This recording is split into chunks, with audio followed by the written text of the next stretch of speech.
اصحاب اخدود کون تھے؟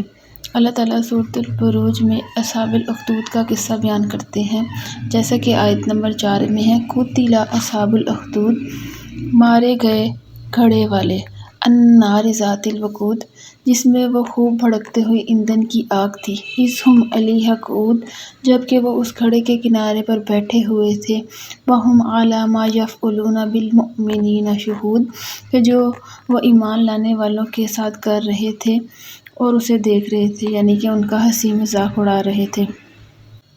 وَمَا نَقَمُوا مِنْھُمْ إِلَّا أَن يُؤْمِنُوا بِاللَّهِ الْعَزِيزِ الْحَمِيدِ، اور اہل ایمان سے ان کی دشمنی اس کے سوا اور کچھ نہ تھی کہ وہ ایک خدا واحد پر ایمان لے آئے تھے جو زبردست اور اپنی ذات آپ پہ محمود ہے۔ سورۃ البروج کی ان آیات میں اللہ تعالیٰ نے اصحاب الاخدود کا قصہ بیان کیا ہے کہ مارے گئے خندقوں والے۔ یہ اصحاب الاخدود کے لیے ہلاکت کی بد دعا ہے۔ اس سے مراد وہ کھائیاں اور گڑھے ہیں جو زمین پر کھودے جاتے ہیں۔ یہ گھاٹی والے اصحاب الاخدود کافر تھے اور جو ایمان لے آئے تھے اور ان کو اپنے دین میں داخل کرنا چاہتے تھے۔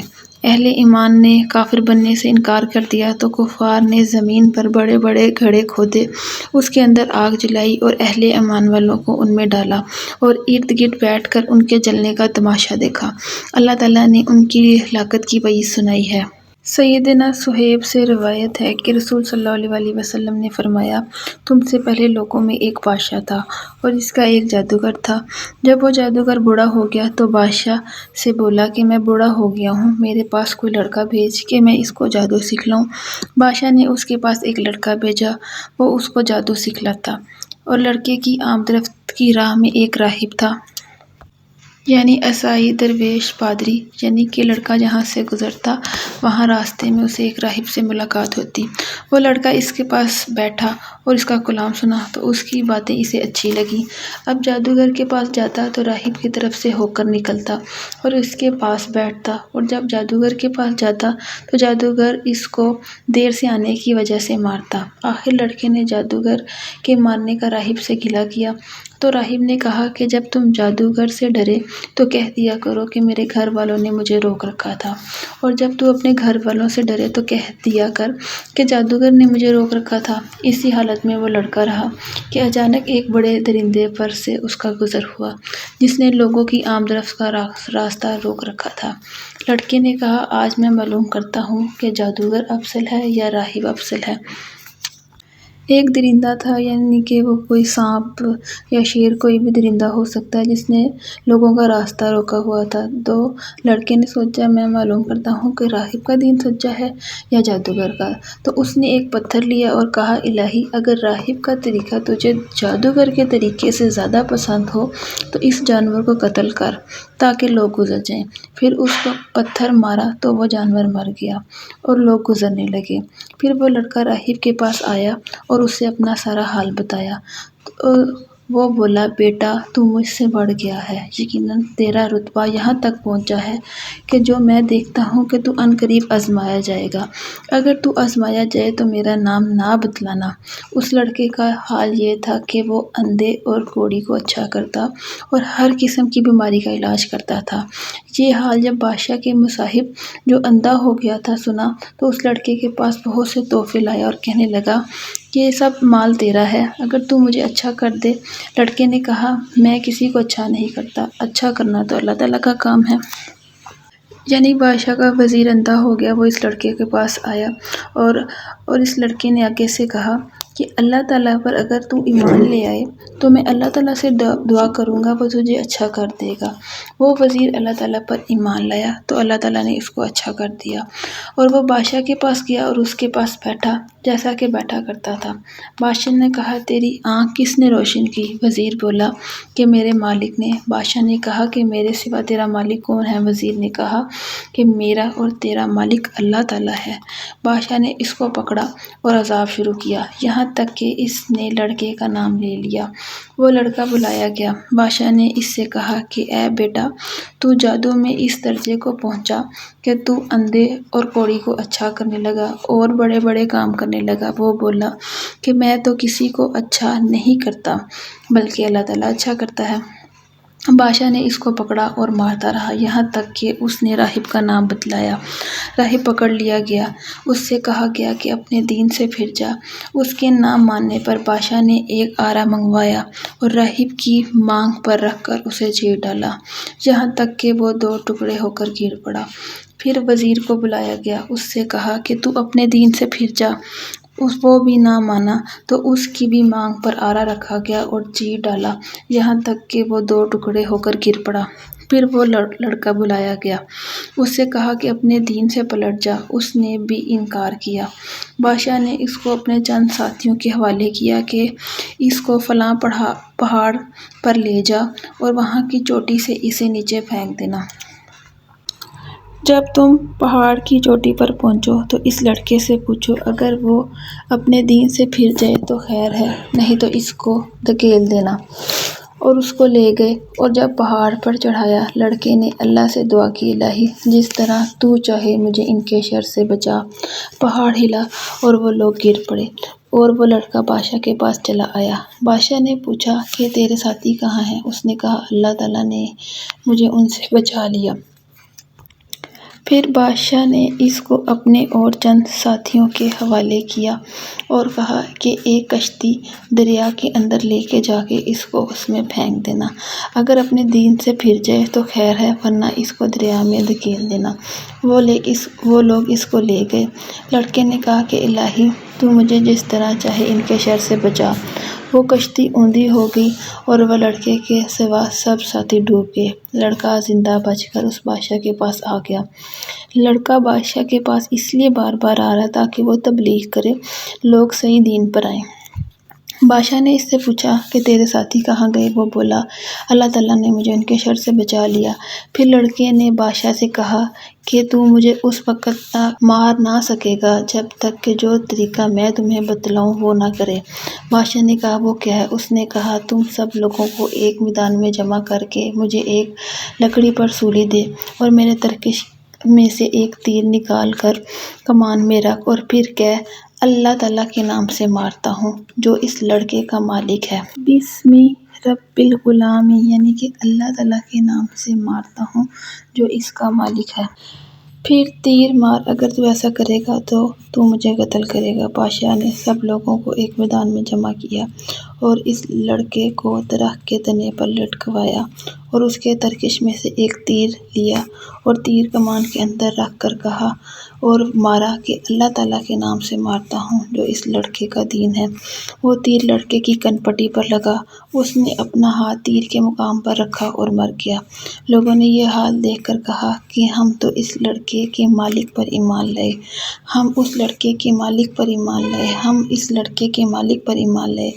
کسی نے بادشاہ سے کہا کہ اللہ کی قسم جس سے تو ڈرتا تھا وہی ہوا، لوگ ایمان لے آئے۔ بادشاہ نے راستے کے نالوں پر خندقیں کھدوائیں، خندقیں کھودی گئیں اور ان میں خوب آگ بھڑکائی گئی اور کہا کہ جو شخص اس دین سے یعنی لڑکے کے دین سے نہ پھرے گا اسے ان خندقوں میں دھکیل دو، یہ اس سے کہا جائے گا کہ ان خندقوں میں گرے۔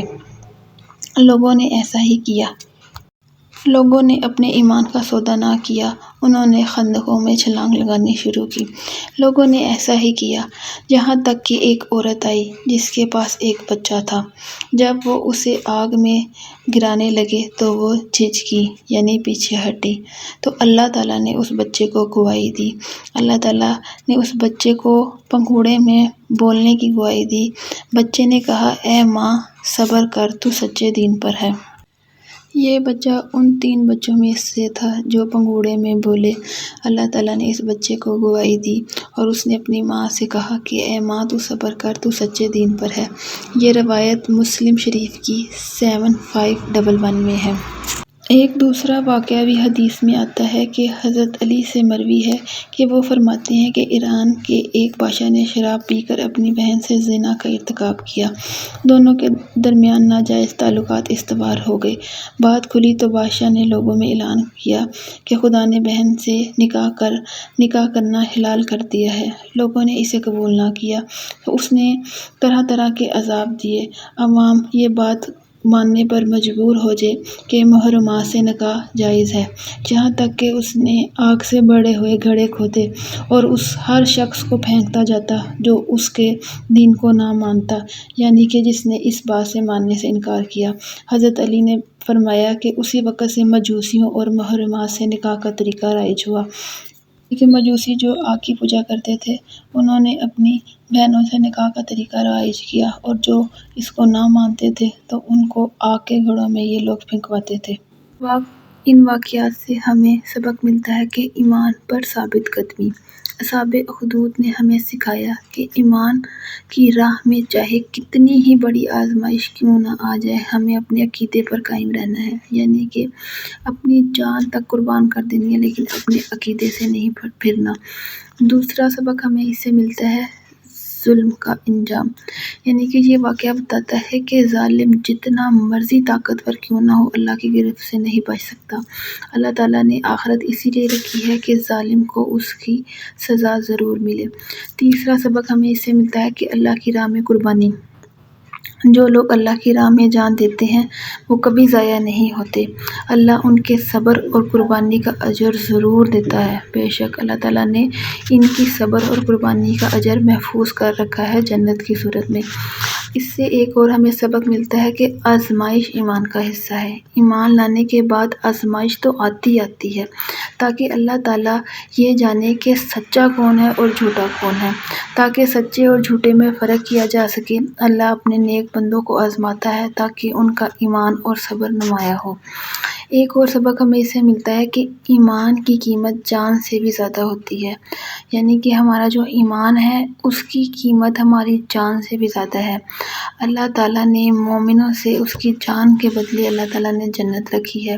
مومنین نے جان دی لیکن انہوں نے اپنا ایمان نہیں چھوڑا۔ یہ اللہ سے محبت اور یقین کی اعلیٰ مثال ہے۔ اور ایک اور ہمیں سبق اس سے ملتا ہے تبلیغ کی طاقت۔ ایک نوجوان کی ایمانداری اور سچائی نے پورے معاشرے کو بدل دیا۔ ایک فرد بھی سچ بولے تو وہ قوم کو جگا سکتا ہے۔